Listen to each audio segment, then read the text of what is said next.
नमस्कार, घड़ी में 5 बज चुके हैं। अब वक्त हो चला है न्यूज आवर के विशेष कार्यक्रम नेशनल आवर का।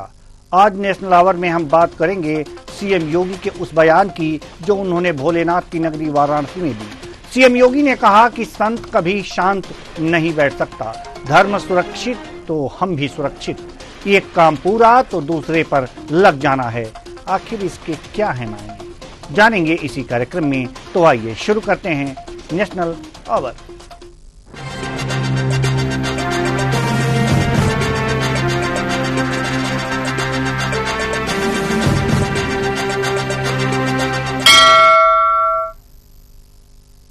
कटेंगे तो बटेंगे, एक रहेंगे तो नेक रहेंगे जैसे नारों के बाद सीएम योगी आदित्यनाथ ने वाराणसी में एक बयान दे डाला। सीएम ने कहा कि सच्चा संत कभी शांत नहीं बैठ सकता, धर्म सुरक्षित तो हम भी सुरक्षित, सच्चा योगी कभी भी हाथ पर हाथ धरे बैठा नहीं रह सकता, एक काम पूरा तो दूसरे पर लग जाना है। आखिर इसका मतलब क्या है? संत शांत नहीं बैठता तो क्या करता है? क्या धर्म की सुरक्षा करता है या प्रचार? और सबसे बड़ी बात, योगी आदित्यनाथ के अनुसार एक काम पूरा होने पर दूसरे काम में लग जाना। ऐसे में कौन सा काम पूरा हो गया योगी आदित्यनाथ का और कौन से काम में लग गए हैं? आज इसी मुद्दे पर चर्चा करेंगे। तो आइए शुरू करते हैं। शांत नहीं बैठेंगे।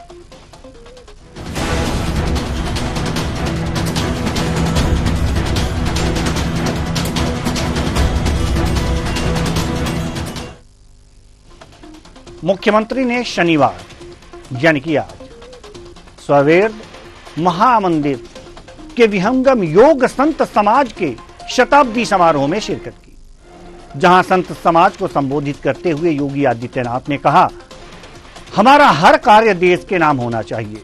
हमारा देश सुरक्षित है तो हमारा धर्म भी सुरक्षित है, हमारा धर्म सुरक्षित है तो हम भी सुरक्षित हैं। अकेले चुपचाप नहीं बैठ जाना है, एक कार्य पूरा हुआ तो अगले कार्य की शुरुआत कर देनी है। लेकिन हर कार्य देश के नाम, सनातन धर्म के नाम पर होना चाहिए। एक सच्चा संत देश और समाज की परिस्थिति से हाथ पर हाथ रखकर चुपचाप बैठा नहीं रह सकता। सुनिए।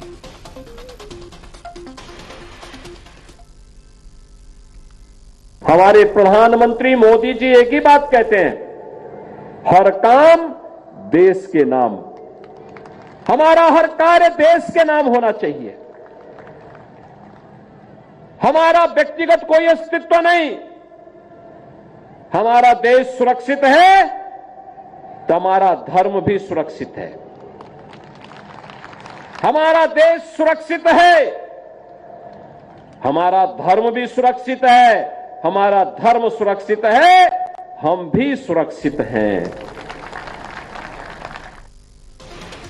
सीएम योगी के बयान के मायने क्या हैं? यही जानने के लिए न्यूज आवर मुस्लिम धर्मगुरु मौलाना शहाबुद्दीन रिजवी से संपर्क किया। मौलाना शहाबुद्दीन इसके मायने बताते हुए कहते हैं, क्या कहते हैं जरा सुनिए। प्रदेश के मुख्यमंत्री योगी आदित्यनाथ जी ने जो बयान दिया है, उस बयान को भारतीयता यानी हिंदुस्तानियत के परिप्रेक्ष्य पस मंजर में देखा जाना चाहिए। उनका यह बयान किसी को चिढ़ाने या किसी पर आपत्ति करने वाला नहीं है, बल्कि उन्होंने ये कहा है कि अगर बाहर की दुनिया के लोग भारत पर अगर हमलावर होते हैं और किसी एतबार से, चाहे वो मजहबी एतबार से हो, सामाजिक एतबार से हो या सियासी नोयत से हो, अगर इस तरीके से कोई हमलावर होता है तो यहां हिंदुस्तान में रहने वाले यानी किसी भी मजहब के मानने वाले हर मजहब के शख्स के लिए जरूरी हो जाता है कि वो देश की सालिमियत, उसकी एकता और अखंडता और अपने मजहब की रक्षा के लिए वो खड़ा हो। तो अभी आपने मौलाना साहब को सुना कि सीएम योगी आदित्यनाथ के बयान पर इन्होंने क्या कुछ कहा। अब तनिक उत्तर प्रदेश के मुख्य विपक्षी दल सपा के नेता का क्या कहना है, ये भी सुन लेते हैं। देखिए, किसी भी व्यक्ति ने क्या बयान दिया है ये जानना जरूरी है, लेकिन उससे जानना ये जरूरी है कि बयान क्यों दिया गया है। ठीक है, देश कोई भी देश तब सुरक्षित होगा जब उस देश में रहने वाले लोग सुरक्षित होंगे। कोई धर्म तब सुरक्षित होगा जब उस धर्म को मानने वाले लोग सुरक्षित होंगे। और मैं जहां तक जानता हूं कि 1947 में जब देश आजाद हुआ तो इस देश के दो टुकड़े हुए थे। उसमें पाकिस्तान ने अपने आप को मुस्लिम राष्ट्र के रूप में स्वीकार किया था, वहीं भारत ने अपने आप को एक लोकतांत्रिक देश के रूप में स्वीकार किया था। और हमने ये प्रण लिया था कि हम इस देश में सर्वधर्म सद्भाव की भावना को बढ़ाएंगे, उसको मानेंगे, और उसके साथ साथ इस देश में रहने वाले हर व्यक्ति, चाहे वो किसी भी वर्ग का हो, किसी भी जाति का हो, किसी धर्म का हो, किसी भी समाज का हो, उसके अधिकारों की सुरक्षा का हमने वचन लिया था। लेकिन अचानक ऐसा क्या हो गया कि 2014 तक जो इस देश का हिंदू और मुसलमान सब सुरक्षित था, लेकिन 2014 के बाद से अचानक इस देश में हिंदू या मुसलमान कोई खतरे में कैसे आ गया? मैं ये जानना चाहता हूं, अब खतरे में क्यों आया, इसके पीछे आप जानने की कोशिश कीजिए। इस देश का हिंदू को खतरे में इसलिए आ गया क्योंकि 2014 में जो वादे किए गए थे, आज इस देश में रोजगार की बात नहीं हो रही, आज इस देश में किसान की बात नहीं हो रही, नौजवान की बात नहीं हो रही। किसी भी देश के अधिकार, उसकी रक्षा के लिए उस देश के नौजवान और किसान उस देश की रीढ़ होते हैं। लेकिन इस देश में आज किसान सड़कों पे है, नौजवान सड़कों पे है, अपने रोजगार के लिए वो लाठी खाने पर मजबूर है। क्या आप देख नहीं रहे कि किस तरह सड़कों पे नौजवान लाठी खा रहा है? तो अभी आपने सुना, ये थे सपा प्रदेश सचिव युवजन सभा के प्रदेश सचिव थे शेखर सिंह गौर, जिन्होंने ये बात कही कि आखिर ये बयान दिया ही क्यों गया। बड़ी विडंबना है। धर्म सुरक्षित है तो हम सुरक्षित हैं, या हम सुरक्षित हैं तो धर्म सुरक्षित है। अब इस पे बात आ गई। बड़ी बात यह है कि आखिर किससे कौन सुरक्षित है और किससे किसको खतरा है। आज इसी मुद्दे पर हम चर्चा करेंगे, और चर्चा के लिए हमारे साथ जो मेहमान जुड़े हुए हैं उनसे आपका परिचय करा दें। शशांक यादव जी, पूर्व एमएलसी सपा, बहुत बहुत स्वागत है आपका हमारे इस कार्यक्रम में। राघवेंद्र सिंह जी, प्रवक्ता बीजेपी, आपका भी बहुत बहुत स्वागत है हमारे इस कार्यक्रम में। नजम अहसन जी, राजनीतिक विश्लेषक, आपका भी बहुत बहुत स्वागत है हमारे इस कार्यक्रम में। योगी आदित्यनाथ जी का बयान आज के कार्यक्रम में हमने इसलिए लिया कि उनके हर बयान पर राजनीतिक बयानबाजियां आजकल होने लगी हैं। सबसे बड़ी बात यह है कि उन्होंने आज जो बयान दिया कि संत शांत नहीं रह सकता, संत शांत नहीं रह सकता, और अगर धर्म सुरक्षित है तो हम सुरक्षित हैं, देश सुरक्षित है तो धर्म सुरक्षित है, धर्म सुरक्षित है तो हम सुरक्षित हैं। इस तरह की बातें और इस तरह के बयान दिए गए हैं। सवाल यह है कि कौन सुरक्षित है और कौन असुरक्षित है। राघवेंद्र सिंह जी, प्रवक्ता बीजेपी। योगी जी ने कोई ऐसी रॉकेट साइंस वाली बात नहीं कह दी है जिसको समझने के लिए बहुत दिमाग लगाना पड़ेगा। निश्चित रूप से उसको समझने के लिए सनातन धर्म का अध्ययन एक बार करना पड़ेगा। संत का तात्पर्य कोई गिरवे कपड़े से नहीं होता है देवेंद्र जी। संत का तात्पर्य हमारे समाज में भी मिल जाते हैं। इससे संत समाज में रहते हुए भी इतर होते हैं, मतलब कीचड़ में रहते हुए कमर वाली स्थिति होनी चाहिए। अगर वो है तो संत के श्रेणी में आ जाता है।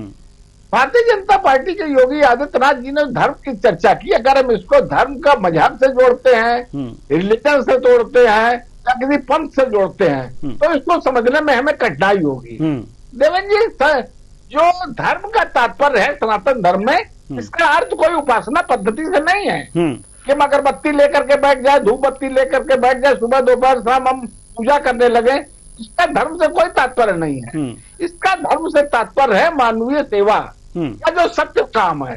जैसे पति का पत्नी के साथ क्या धर्म है, पत्नी का पति के साथ धर्म है, सच्चे संत का क्या धर्म है, हमारा पृथ्वी के साथ क्या धर्म है, समाज के साथ क्या धर्म है, समाज का हमारे साथ क्या धर्म है, पिता का पुत्र के साथ क्या धर्म है। इसका तात्पर्य अगर हम रिलेशन से लगाएंगे तो हमें समझने में कठिनाई होगी। सीधा सीधा योगी आदित्यनाथ जी ने कहा कि हमको धर्म के साथ रहना चाहिए। ये बात बिल्कुल सही है। धर्म अगर सुरक्षित है, मतलब समाज का जो ताना बाना सुरक्षित है, तो हम भी सुरक्षित है। इसमें कोई ऐसी बात नहीं कह दी है कि जिसको समझने के लिए हमको ऐसा अलग से चश्मा लगाना पड़ेगा। अगर इसको लगाने के लिए, समझने के लिए हम किसी मजहब का चश्मा लगाएंगे और मजहब से धर्म को ढूंढेंगे तो हमें उसमें नहीं, मजहब वाले नहीं राघवेंद्र जी, मजहब वाले जो मौलाना साहब हैं, उन्होंने जो इसका विश्लेषण किया है तो उन्होंने साफ कर दिया है कि वास्तव में योगी आदित्यनाथ जी ने जो बातें कही हैं वो बातें ऐसी हैं, वो भारतीयता के परिप्रेक्ष्य में कही गई हैं, वो देशवासियों के परिप्रेक्ष्य में देशवासियों के परिप्रेक्ष्य में कही गई हैं। लेकिन सपा के जो हमारे नेता थे उनका बयान इसलिए आया है कि ये कहा ही क्यों गया है, ये कहा ही क्यों गया है। आएंगे राघवेंद्र जी आपके पास। क्यों सर, कहा ही क्यों गया है का क्या मतलब है, हम आपसे जानना चाहते हैं। शशांक यादव जी, पूर्व एमएलसी हैं आप सपा से। कहा ही क्यों गया है ये उनसे पूछिए, आप तो मुझसे पूछिए, मुझे क्या जवाब। नहीं, वो भी तो आपके ही नेता हैं, आप ही के दल के हैं। हमारे दल हम आप नहीं, एक चीज मैं बता दूं कि मैं आपसे व्यक्तिगत कोई सवाल, आपका व्यक्तिगत सवाल नहीं कर रहा हूं। ये पार्टी से जुड़े हुए मुद्दे हैं, पार्टी के किसी नेता ने ये बातें कही हैं तो आपकी जी, मैं अपने को उस पर सुनिए, बड़ा स्पष्ट बात है। जी जी, आपने एक सवाल किया, मुझसे जवाब मांगा जी। मैं तो योगी जी के बयान पर जवाब दे सकता हूँ। उनके बयान पे उन्होंने जो कहा है तो मुझे कोई ऐसी चीज नहीं लगी जिससे कोई टिप्पणी की जाए जी। अगर योगी जी ने जो कहा है उस पर आप सुनना चाहे तो मैं सुनाऊंगा आपको। जी, आप उसी पे बात कीजिए। आपका राय क्या है, आपकी राय क्या है? बड़ा स्पष्ट बात है कि ये देश योगी लोगों ने नहीं, कर्मयोगियों ने बनाया है। और योगी जी की भी जो भाषा है कि देश सुरक्षित तभी होता है कि जब कर्मयोगी अपने मन से काम करते हैं देश का, तब देश मजबूत होता है। और देश तब मजबूत होगा जब हम लोगों ने इस संविधान को बनाया देश में, तो हम सब ने एक कसम ली थी संविधान की कि ये देश संविधान के सहारे चलेगा। और उसी के सहारे ये खूबसूरत सुंदर देश आज भी चल रहा है। लेकिन जिस तरह की राजनीति पिछले 10 सालों में हुई है मोदी साहब के आने के बाद, 2014 से 2024 के बीच में, मैं केवल भारत सरकार के ही वित्त मंत्रालय और नीति आयोग के 2 छोटे से आंकड़े आपको रखना चाहूंगा कि अगर देश को बनाने की चिंता वास्तविक होती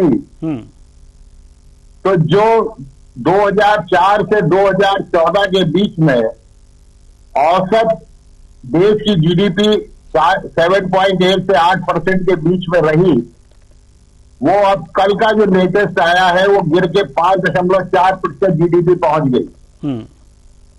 जो 10 सालों में हम हिंदुस्तानी सब लोग मिलकर औसत 11 से 12 लाख करोड़ रुपए बचत किया करते थे, 24-25 का आकलन यह है कि हम 5 लाख करोड़ की भी बचत नहीं कर पाएंगे। देश मानसिक रूप से सशक्त है, देश सामाजिक रूप से सशक्त है, लेकिन देश इस सरकार की आर्थिक नीतियों से परेशान है, आम जनता परेशान है। जो मध्य वर्ग 8 करोड़ से 10 करोड़ का हुआ करता था मिडिल क्लास, 25,000 से 1 लाख रुपए महीने तक की आमदनी वाला, वो मिडिल क्लास आज घट के 6 करोड़ पर आ गया है। मिडिल क्लास के लोग घट के निम्न मध्य वर्ग में आ गए हैं। ये पैसे का लगातार संकुचन बढ़ रहा है पिछले 10 सालों में। अमीर लगातार अमीर हो रहा है। हम दुनिया में दूसरे नंबर के अरबपति हमारे देश में है, लेकिन उसी के साथ साथ हमारे यहाँ निरंतर जो सोशल पैरामीटर्स हैं, सामाजिक डेवलपमेंट के जो पैरामीटर्स हैं, जो यूएनओ ने इस्टेब्लिश किए, उन पर हम लगातार, चाहे वो भूख का मैटर हो, चाहे वो हैप्पीनेस का इंडेक्स हो, उस पे हम निरंतर, चाहे वो प्रेस की स्वतंत्रता का मैटर हो, हम लगातार गिर रहे हैं। देश को किसी बाहरी ताकत से कोई खतरा नहीं है, किसी की हैसियत नहीं है जो देश की तरफ आंख भी उठा के दिखा सके। लेकिन देश को लगातार जो कारपोरेट परस्त नीतियां हैं, उन नीतियों पर हम जब सवाल उठाते हैं तो भाजपा की तरफ से धर्म की बातों को उठाकर आदमी के जो सबसे सॉफ्ट कॉर्नर होता है उसको उद्वेलित किया जाता है, और सामाजिक नीतियों को, सामाजिक न्याय को, या सेंसस को या जाति जनगणना जैसे मुद्दों को जो डाटा मांगे जाते हैं ताकि एक आर्थिक विकास का एक नया मॉडल तैयार हो सके, उन चीजों को धर्म विरोधी बताकर, देश विरोधी बताकर, देश को तोड़ने वाला बताकर बहस के मुद्दों को भटकाया जाता है। योगी जी के शब्दों पर आप जाइए तो बहुत ही सुंदर शब्द है कि देश सुरक्षित है तो धर्म सुरक्षित है और धर्म सुरक्षित है तो हम सुरक्षित हैं। देश की सुरक्षा में हम भी आ गए, देश अगर सुरक्षित है तो धर्म भी आ गया। तो इन बातों का ये एक केवल एक चर्चा का विषय कह लीजिए, एक बहुत ही आदर्शवादी वाक्य कह दीजिए जिससे कोई भी बहस का मुद्दा नहीं है, जिसमें कोई भी आपत्ति भी नहीं कर सकता जो योगी जी ने कहा है। लेकिन मैं इतना जरूर करूंगा कि देश की जब सुरक्षा की जो बात आई है तो आर्थिक रूप से आम जनमानस निरंतर कमजोर हो रहा है। देश को बाह्य रूप से कोई खतरा नहीं है, देश के सामाजिक सद्भाव को कोई खतरा नहीं है। हमले कितने भी हों, एकजुट थे हिंदुस्तानी, आज भी एकजुट हैं, लेकिन आर्थिक नीतियां निश्चित रूप से हमको कमजोर करेंगी, क्योंकि आज भी रिजर्व बैंक ने रेपो रेट को 6.5% कर दिया। लगातार इन्फ्लेशन बढ़ रहा है, लगातार महंगाई बढ़ रही है, ये खतरे की घंटी है। और इस पूरे साल में जो साल बीता है इसको लगातार आपकी आर्थिक विकास दर नीचे गिरती जा रही है। सरकारों को इस पर सोचना पड़ेगा, खाली विज्ञापन से, खाली बयानबाजियों से ये चक्र उल्टा लौटने वाला नहीं है।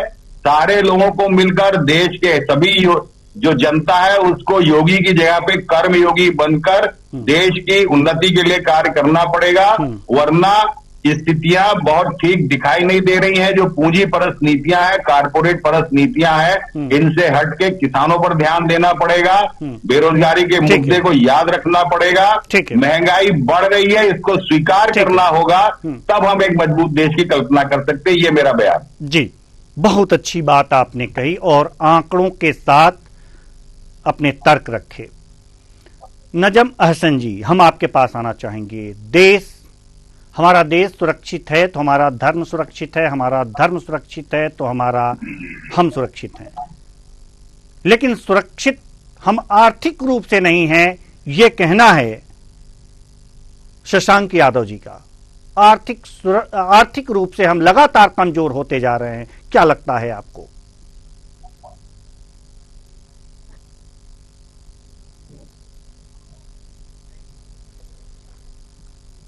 कि आज माननीय मुख्यमंत्री जी ने जो बयान दिया वो एक बहुत ही एक अच्छा बयान है। उन्होंने कहा है कि देश सुरक्षित है तो मजहब भी सुरक्षित है। तो इससे ये जाहिर होता है कि मुख्यमंत्री जी की जो लोकप्रियता है वो इसी वजह से आगे बढ़ती जा रही है। योगी जी की लोकप्रियता जिस तरह से बढ़ रही है, आपने देखा कि हरियाणा में जिस तरह से योगी जी के बयान से लोग इकट्ठा हुए और महाराष्ट्र में भी उनके बयान से भी बिल्कुल सब एकत्रित हो गए, तो योगी जी की लोकप्रियता बढ़ती जा रही है। इसीलिए योगी जी ने सब मजहब को लेकर एक बयान दिया है और उनके मजहब पे किसी को एतराज भी नहीं होना चाहिए। उनके बयान पे जो बयान दिया उन्होंने, तो इसलिए उन्होंने कहा कि हमारा धर्म सुरक्षित है तो हम भी सुरक्षित हैं। एक अच्छा बयान रही ये कि मैं हमारे पूरे एमएलसी साहब ने जो बयान दिया है, कहा है कि जहाँ पे इस वक्त बेरोजगारी का मुद्दा है तो वो एक अलग है। और बेरोजगारी का मुद्दा तो जाहिर सी बात है कि लगातार जो है कहीं न कहीं विकास में कमी भी है, लेकिन हम इस पर नहीं जाना चाहते हैं क्योंकि इस पर चर्चा नहीं करना चाहते हैं। हम सिर्फ हमारा धर्म सुरक्षित है तो हम जिस टॉपिक पे हैं हम उसी बात करना चाहते हैं। तो इसीलिए है कि घर में हमारा धर्म जो है वो सभी धर्मों को लेकर योगी जी चल रहे हैं और आज के बयान पर किसी भी मजहब को कोई किसी तरह का कोई ऐतराज नहीं।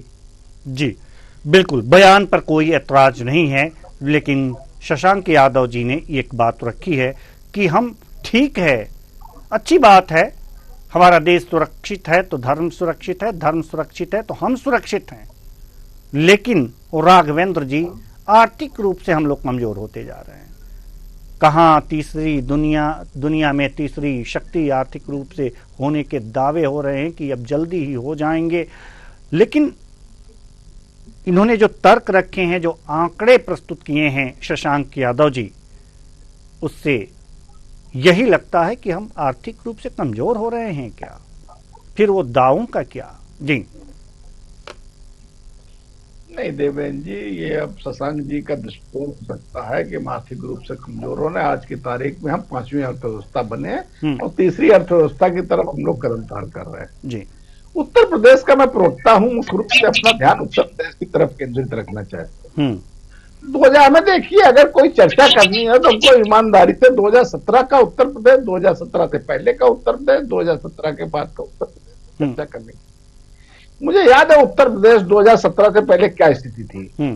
चारों तरफ गुंडागर्दी के माहौल था और अराजकता कायम थी। माफिया राज कायम हुआ करता था। नकल माफिया, भू माफिया, सड़क माफिया, शराब माफिया हर गली गली में घुमा करते थे। मुझे याद है समाचार पत्रों में छवि छपा करती थी, फोटो छपा करती थी, किस प्रकार से गार्जियन खिड़की में खड़े होकर के नकल करा रहे हैं। ये बात किसी से छुपी नहीं है। उत्तर प्रदेश में हर तीसरे दंगे हुआ करते थे। दंगा वाला उत्तर प्रदेश हुआ करता था। बड़े बड़े अपराधियों के सख्त लाइसेंस बनवा दिए गए थे देवेंद्र। 5000 सख्त लाइसेंस हमारी सरकार आई तो हमने 5000 सख्त लाइसेंस अपराधियों के निरस्त कराए। कमाल का इनका सरकार था, जहां पर कानपुर में विकास दुबे के नाम लाइसेंस बना दिया गया था। एक वांछित अपराधी था, उसके ऊपर तमाम हत्या और बलात्कार के मुकदमे, लूट और राजनी के थे। वांछित अपराधी था। लोगों ने जिस तरीके से टिकट दे करके एमएलसी और विधायक और राज्यसभा, लोकसभा में अपराधियों को पहुंचाने का काम किया। इन लोगों ने राजनीति का अपराधीकरण खुले रूप से किया हुआ था, इसमें कोई भी कहने में संकोच नहीं। भारतीय जनता पार्टी की सरकार उत्तर प्रदेश में आई तब बेरोजगारी दर कितनी थी शशांक जी? 17.5% उत्तर प्रदेश की बेरोजगारी दर थी सीएमआई के आंकड़ों के अनुसार। जब योगी पार्ट 1 समाप्त हुआ, मैं आज से 2 साल पहले की बात कर रहा हूँ, योगी पार्ट 1 समाप्त 3% उत्तर प्रदेश की बेरोजगारी दर हुई। हम लोगों ने इस क्षेत्र में काम किया। कितनी केंद्रीय योजना में उत्तर प्रदेश अव्वल हुआ करता था। जब समाजवादी पार्टी की 17 में सरकार गई, एक भी केंद्रीय योजनाओं में उत्तर प्रदेश अव्वल नहीं हुआ करता था। जब हमारी सरकार आई, पहला योगी पार्ट 1 समाप्त हुआ तो 44 केंद्रीय योजनाओं में उत्तर प्रदेश अव्वल बना था। इसके बाद देश में हम लोगों ने सबसे ज्यादा एक्सप्रेस वे बनवाए। आज की तारीख में 12 एक्सप्रेस वे देश में सबसे ज्यादा काम कर रहे हैं। सबसे ज्यादा मेट्रो वाला राज्य उत्तर प्रदेश बना हुआ है। हम लोगों ने इंटरनेशनल एयरपोर्ट बनवाए, पहले 2 हुआ करते थे, हम लोगों ने 3 और बनवाए। हम लोगों ने एशिया का सबसे बड़ा इंटरनेशनल एयरपोर्ट बनवाया। देश का पहला वाटरवे हल्दिया से वाराणसी चलाया। इसी प्रकार हम लोगों ने leather park, defence corridor, city, तमाम हम लोगों ने विकास के नए नए आयाम जोड़े हुए। आज की तारीख में उत्तर प्रदेश जो है सबसे ज्यादा विकसित होने वाला राज्य देश में बना हुआ है। समाजवादी पार्टी के लोग क्या जाने, उन लोगों ने विकास के क्षेत्र में क्या आधा अधूरा एक्सप्रेस वे बनवाया था। जी शशांक यादव घोटाले की भेंट चढ़ गया था। एक साल के अंदर 2 बार सर्किल लेक बढ़ाए गए थे देवेंद्र जी। जी ठीक है। ये लखनऊ आगरा एक्सप्रेस वे का 1 साल के अंदर 2 बार सर्किल लेक बढ़ाए थे। ठीक है सर, ठीक है सर, ठीक है। अब चूंकि समय कम है इसलिए शशांक यादव जी को भी अपना, इसलिए मैं जवाब तो हर बात का था जो राघवेंद्र भाई ने कहा है। बहुत दिनों बाद राघवेंद्र भाई से मुलाकात हो रही है, लेकिन मैं सिर्फ एक बात कहूंगा, ये इतनी उत्तर प्रदेश की अगर सरकार की ही बात कर रहे हैं, पूरे हिंदुस्तान की इकलौती सरकार है जो इस वर्ष के कैलेंडर में एक भी कॉम्पिटिटिव एग्जाम नहीं करा पाई है। 2024 पूरा खत्म होने जा रहा है, एक एग्जाम नहीं करा पाई है। 9 पूरे 10 साल में 10 बार पर्चे लीक हुए हैं। जो सरकार इम्तिहान न दिला पाए वो विकास की बात करेगी। जो सरकार नौकरियों के सिलसिले में वो सीएमआई के आंकड़े लेगी, जबकि आपकी अपनी डबल इंजन की सरकार ने श्रम मंत्रालय के बेरोजगारी के आंकड़े देना बंद कर दिए हैं। और सीएमआई तो एक एनजीओ है, एक संस्था है, वो गवर्नमेंट की संस्था नहीं है। आपने अपनी सरकार ने इतनी जो है हिम्मत नहीं है कि सरकार अपने लेबर के आंकड़े जो बेरोजगारी के आंकड़े दिया करती हो उनको दे सके। तो इन बातों से कोई लाभ नहीं है। जो मूल बहस जिस पर थी योगी जी की, मैंने कहा बयान में कोई दिक्कत नहीं है, देश सुरक्षित होना चाहिए, लेकिन योगी नहीं, इसको कर्मयोगी सुरक्षित कर पाएंगे। और देश अभी भी अगर भाजपा की कारपोरेट परस्त नीतियां चली तो देश को जो 136 करोड़ निम्न मध्यम वर्ग और गरीब वर्ग है, इसको पिसना बाकी है। आप 80 करोड़ लोगों को राशन देकर अगर आप सोचते हैं कि देश को आप तीसरी अर्थव्यवस्था बनाने जा रहे हैं, तो मुझे लग रहा है कि इससे दुखद बात कोई नहीं हो सकती। जी बिल्कुल बिल्कुल। अब एक अंतिम सवाल, नजम अहसन जी राजनीतिक विश्लेषक, दोनों पार्टी के जो नेता हैं, प्रवक्ता हैं, अपनी अपनी बातें रखे, अपनी अपनी सरकार की बड़ाई किया और साथ ही साथ ये भी शशांक यादव जी ने बीजेपी सरकार की खामियां गिनाई। दोनों की सरकारें उत्तर प्रदेश में रही हैं, सपा की भी रही है, बीजेपी की रही है। नजम अहसन जी, तुलनात्मक दृष्टि से देखें तो किसकी सरकार ठीक ठाक कही जा सकती है? देखिए, अगर मुझसे सच बात यह है कि अभी हमारे प्रवक्ता भारतीय जनता पार्टी के देवेंद्र भाई ने, राघवेंद्र भाई ने कहा, तो हमें पिछली सरकारों की बात न करके हमें सामने जिस जगह बैठे हैं, हमें विकास की बात करनी चाहिए। आपने दो बातें मैंने सुनी कि उनकी सरकार में समाजवादी की जब सरकार थी तो उसमें कोई आधा अधूरा काम हुआ।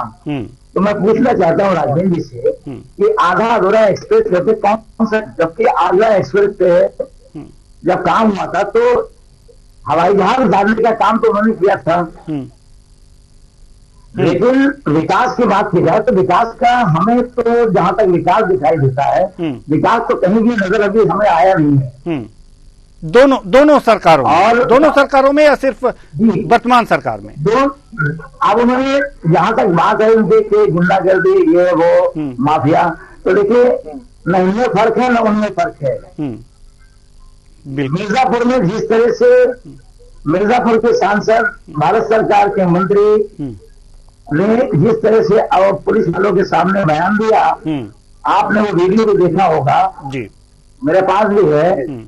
उन्होंने कहा कि उत्तर प्रदेश की सरकार जीरो टॉलरेंस की बात करती है, जबकि अपना दल की सांसद है वो अनुप्रिया पटेल, अनुप्रिया पटेल ने ये आरोप लगाया था सरकार पर, उत्तर प्रदेश की सरकार पर। तो इसको कहां से देखते हैं राघवेंद्र जी आप? जी चलिए ठीक है, चलिए ठीक है।